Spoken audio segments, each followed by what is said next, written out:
مسلمان کا کیا عقیدہ، نظریہ، سوچ ہونی چاہیے کہ اللہ کے سوا کسی سے جب مدد طلب کی جاتی ہے، اس کے بارے میں کیا عقیدہ ہے؟ ہمارا بنیادی اعتبار سے جو نظریہ اور عقیدہ ہے یعنی اہل اسلام کا، وہ یہ ہے کہ حقیقی مددگار ہر معاملے کے اندر یہ رب العزت جل و علا ہے۔ جب بھی ہم کسی سے مدد طلب کرتے ہیں، چاہے انبیاء کرام علیہم السلام سے کر رہے ہوں، چاہے اولیاء سے کر رہے ہوں، اہل بیت اطہار سے کر رہے ہوں، صحابہ کرام علیہم رضوان سے مدد طلب کر رہے ہوں، ان تمام سے مدد طلب کرتے ہوئے چاہے براہ راست ہم ان کو پکاریں یا ان کا وسیلہ رکھ کر ہم اللہ تبارک و تعالی سے سوال کریں، یعنی ان کو وسیلہ بنا کے اللہ کی بارگاہ میں پیش کریں، دونوں صورتوں میں ہمارا نظریہ اور عقیدہ یہ ہے کہ حقیقی اعتبار سے ہم اللہ تبارک و تعالی کی بارگاہ میں ان کا وسیلہ ہی پیش کر رہے ہوتے ہیں۔ حضرت سیدنا ربیعہ رضی اللہ تعالیٰ عنہ نبی پاک صلی اللہ علیہ وسلم کو رات میں وضو کروایا کرتے تھے تہجد کے وقت،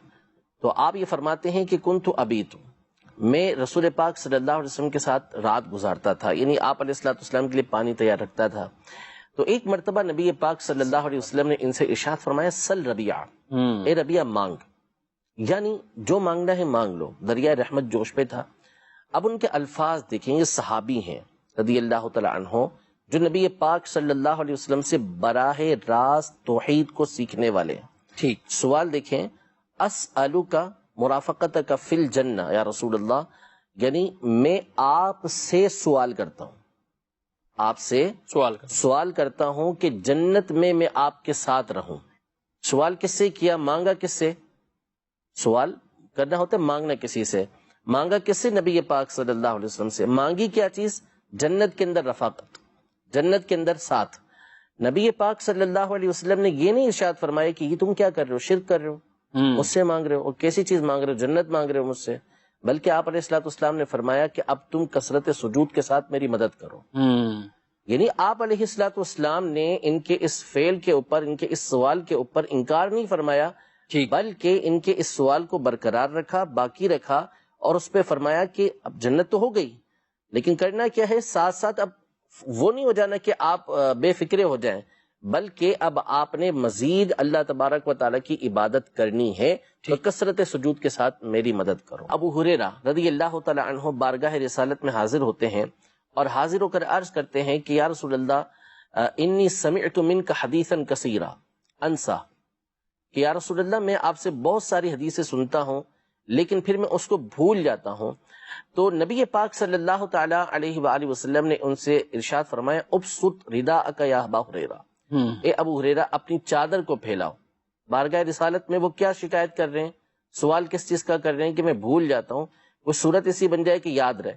نبی پاک صلی اللہ علیہ وسلم نے فرمایا کہ اپنی چادر پھیلاؤ۔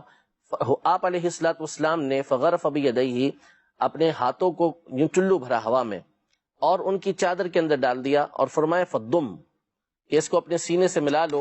وہ فرماتے ہیں فدممتہ، میں نے ملا لیا، فما نسیت بعد، میں اس کے بعد کسی چیز کو بھولا ہی نہیں۔ سبحان اللہ۔ حافظہ ایک کیسی چیز ہے، وہ سوال کر رہے ہیں نبی پاک صلی اللہ علیہ وسلم سے۔ نبی پاک صلی اللہ علیہ وسلم نے یہ نہیں فرمایا دیسی دوا کھاؤ، جا کے معجون کھاؤ یا خمیرے کھاؤ، بلکہ نبی پاک صلی اللہ علیہ وسلم نے عطا فرمایا کہ چادر پھیلاؤ، اور اس میں آپ نے چیز ڈالی اور فرمایا کہ اس کو اپنے سینے سے لگا لو، اس کے بعد وہ بھولے بھی نہیں، اور چیز بھی بظاہر نظر آنے والی، یعنی مٹھی بند کر کے آپ حافظہ دے دیا ان کو، حافظہ، ماشاءاللہ، اور ان کو یہ فائدہ بھی پہنچا۔ اب مجھے بتائیں کون سا حکیم ہے جس کے پاس آپ جائیں گے اور اس کو کہیں گے کہ بھائی میرا حافظہ کمزور ہے، بھول جاتا ہوں، کیا کروں؟ وہ اٹھا کے یوں چادر میں آپ کے ڈال دے اور آپ کو بولے کہ لگا لو سینے سے اور فیس دے دو میری، تو فیس دے گا اس کو؟ وہ خمیرہ دے گا آپ کو، طرح طرح کی دوائیاں دے گا جس سے آپ کا حافظہ مضبوط ہو۔ ٹھیک ہے، کون ہے ایسا کہ جو کسی شخص کے پاس جا کے یہ کہے کہ میں آپ کے ساتھ جنت کے اندر رہنا چاہتا ہوں؟ ظاہر ہے کہ اسی کو کہا جائے گا کہ جس کے بارے میں یہ اعتقاد ہو کہ اللہ پاک اس کو اس بات کی قدرت دے گا، اللہ پاک کی عطا سے یہ چاہیں تو مجھے حافظہ دے سکتے ہیں، اللہ پاک کی عطا سے چاہیں تو میری جو مصیبت ہے، میری جو پریشانی ہے وہ دور کر سکتے ہیں، مجھے حافظہ عطا کر سکتے ہیں۔